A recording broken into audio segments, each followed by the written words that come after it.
Grüße euch, liebe Zuseher.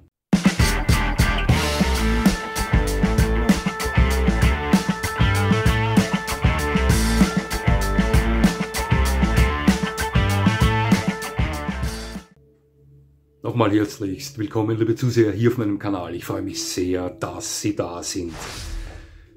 Im Hintergrund sehen Sie ein Video mitlaufen von Landschaften Österreichs und ich wage zu behaupten, dass die Landschaften Österreichs mit zu den herrlichsten Landschaften auf der ganzen Welt gehören.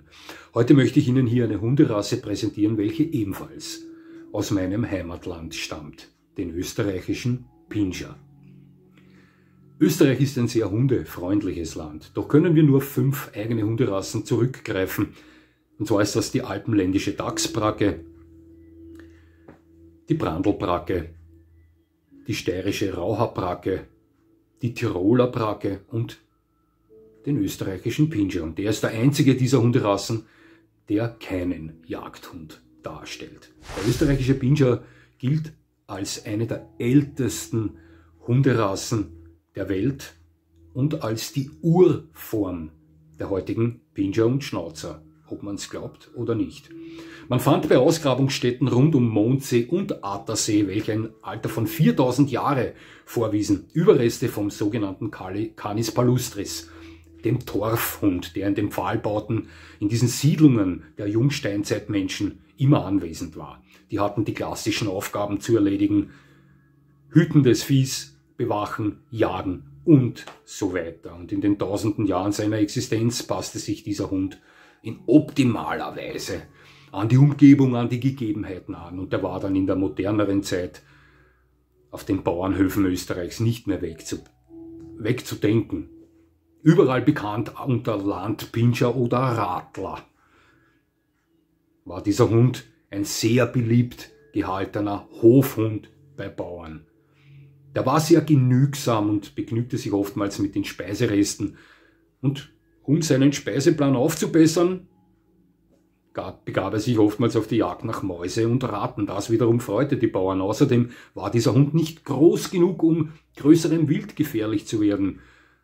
Denn die meisten der Bauern damals besaßen kein Jagdrecht und hätten sie einen Hofhund gehalten, der wildert, hätten sie schwere Probleme bekommen. So mussten sie diesen Hund auch nicht ständig an die Kette legen.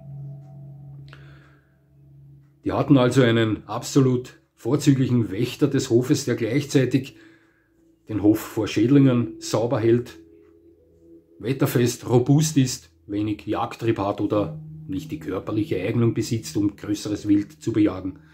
Ja, der Landpinscher. Der österreichische Urhund, wenn ich so sagen kann. Ende des 19. Jahrhunderts kamen vermehrt Schäferhunde und Jagdhundetypen auf und verdrängten diesen österreichischen Urhund von den Höfen der Bauern. Doch da gab es einen jungen österreichischen Studenten, später bekannt unter Professor Dr. Emil Haug. Der wollte das unbedingt verhindern. Das war ein Rasseliebhaber und der begab sich auf die Suche durch ganz Österreich nach diesem ursprünglichen Bauernhund, diesem Landpinscher, diesem Radler. Der startete dann ein tolles Zuchtprojekt und 1928 wurde der österreichische kurzhaarige Pinscher von der FCI als Rasse offiziell anerkannt. 1972 verstarb Dr. Professor Emil Haug und andere hochmotivierte Rasseliebhaber setzten dieses Projekt in vorzüglicher Art und Weise vor. Der Standard dieses Hundes wurde 2003 ein klein wenig verändert und auch der Name verkürzte sich von österreichischen kurzhaarigen Pinscher auf österreichischen Pinscher. Ich kann Ihnen nur sagen, dass das ein absolut toller Allrounder ist. Ein Hund, nicht weil er aus meinem Heimatland kommt, ein Hund, der unter den vielen anderen tollen Hunderassen völlig untergeht. Ist leider schade. Das ist ein mittelgroßer, sportlicher, aktiver, aufmerksamer Hund mit kurzem bis mittellangem Stocker, dichter Unterwolle, welche ihm eine besondere Wetterfestigkeit verleiht, den wir oftmals in den Farben Semmelgelb, Gelb, Braun mit weißen Abzeichen, aber auch in Schwarz mit braunen Abzeichen etc. zu Gesicht bekommen, wenn wir ihn zu Gesicht bekommen. Die Rüden erreichen Schulterhöhen zwischen 42 und 50 cm und werden etwa 20 Kilo schwer. Die Hündinnen Schulterhöhen zwischen 42 und 48 cm und an die 18 Kilo schwer. Wobei ich hier betonen möchte, dass oftmals dieser Standard, typisch österreichisch, nicht ganz exakt eingehalten wird. Dazu etwas später. Der österreichische Pinscher gilt als unbestechlicher Wächter, mit gesundem Misstrauen Fremden gegenüber, doch zu seinen vertrauten Personen ist er absolut freundlich, loyal, verspielt und verschmust. Es ist ein wesensfester Hund, der, wenn möglich, so wenig wie möglich Jagdtrieb vorweisen soll. Schauen Sie, der österreichische Pinscher repräsentiert das Land Österreich für mich auf perfekte Art und Weise. Das ist ein Hund, bei dem nicht alles immer genau im rechten Winkel geht. Sie wissen schon, so exakt nach Strich und Faden. Ich möchte hier als Vergleich vielleicht meine von mir sehr geschätzten deutschen Nachbarn hernehmen. Sie sind ja dafür bekannt weltweit, dass sie überpünktlich sind, überexakt und genau sind, und das ist gut so. Wenn wir uns den deutschen Pinscher ansehen, ein wunderschöner Hund, wo sich zu 99% ein deutscher Pinscher mit dem anderen extrem stark ähnelt, ja, ist das beim österreichischen Pinscher oftmals völlig anders. Hier sieht oft ein echter österreichischer Pinscher völlig anders aus als ein anderer echter österreichischer Pinscher.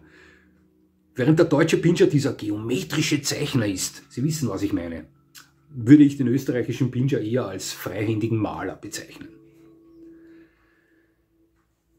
Die Züchter dieses, tollen Hundes sehen das oftmals in eine Richtung. Wie soll ich das am besten erklären? Ich würde sagen, hier wird oftmals das Hauptaugenmerk darauf gelegt, dass dieser typische Landpinscher-Typ erhalten bleiben sollte. Ja? Wo es nicht ganz so wichtig ist, eine einheitliche Optik hervorzubringen. Das ist eine etwas lockerer, aber absolut liebevoll behandeltere Zuchtrichtung, möchte ich mal sagen. Hier geht nicht alles so exakt geometrisch genau, und genau das macht die Faszination dieses Hundes aus. Denn ich bin mir sicher, wenn Sie im Besitz eines österreichischen Pinschers sind, werden Sie des Öfteren gefragt werden, wo haben Sie denn diesen tollen Mix her? Haben Sie den aus Ungarn oder Rumänien gerettet? Das sind wunderschöne Hunde. Wunderschöne Hunde und für mich besonders faszinierend und begeisternd aufgrund ihres urtümlichen, nicht immer ganz exakt gleich aussehenden Äußeren. Ja. So würde ich den österreichischen Pinscher bezeichnen. Ich kannte einen österreichischen Pinscher persönlich und erfuhr erst davon, dass das ein österreichischer Pinscher ist, nachdem ich keinen Kontakt mehr mit ihm hatte. Als ich damals noch meinen Tosa Ino hatte, war etwa 6-7 Monate alt, wohnte ich im 22. Wiener Gemeindebezirk und ich besuchte dort des Öfteren ein Waldstück, ein kleines, wo ich auch immer auf einen Herrn traf, namens Toni, und sein Hund hieß Moritz.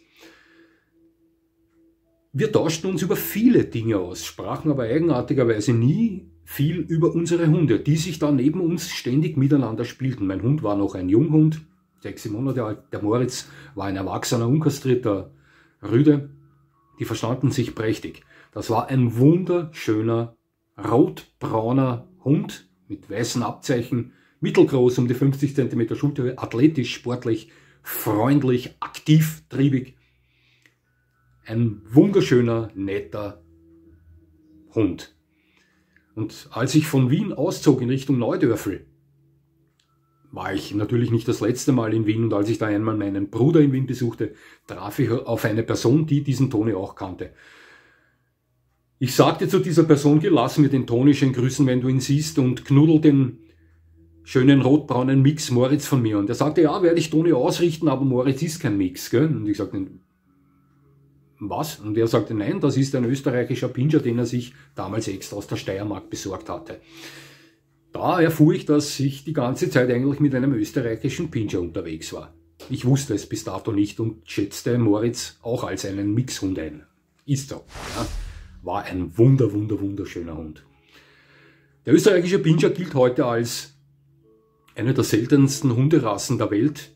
Es gibt eine Liebhaber-Base, sage ich mal, eine eingeschworene, die diese Rasse in absolut liebevoller Form behandeln, absolut erpicht hinter diesem Zuchtprojekt dieses Hundes stehen. Also die Züchter, die ich im Internet gefunden habe, das sind alles Top-Leute, kann ich nur sagen. Ob die sind in Österreich, in Deutschland, in Dänemark und so weiter. Das ist ein Hund, der eigentlich geeignet ist für alle Menschen, welche einen Top-Allrounder suchen, der nicht zu groß ist, der gleichzeitig aber ein exzellenter Wachhund ist, ein exzellenter und zuverlässiger Wachhund ist. Das Bewachen war immer schon eine Aufgabe des Landpinschers, des österreichischen kurzhaarigen Pinschers, des Radlers, des österreichischen Pinschers. Das ist ein Urfamilienhund, ein Hund, der immer schon im Familienverband gelebt hat, ein Hund, der, welcher, wenn er gut erzogen ist, ein absolut toller Kinderkumpel ist. Das ist ein sportlicher Hund, der sich auch für den Hundesport in vorzüglicher Art und Weise eignet. Ein Hund, wenn gut erzogen, eigentlich keine Probleme darstellen sollte. Ich bin etwas, wie soll ich sagen, ich träume da etwas in diesen Hund hinein, weil er für mich so typisch österreichisch ist. Wissen Sie, das ist ein Hund, der im ersten Moment nicht klar erkennbar als Rassehund auf Sie zukommt. Ja, und das macht irgendwie seinen Reiz aus. Das ist ein sehr urtümlicher Hund.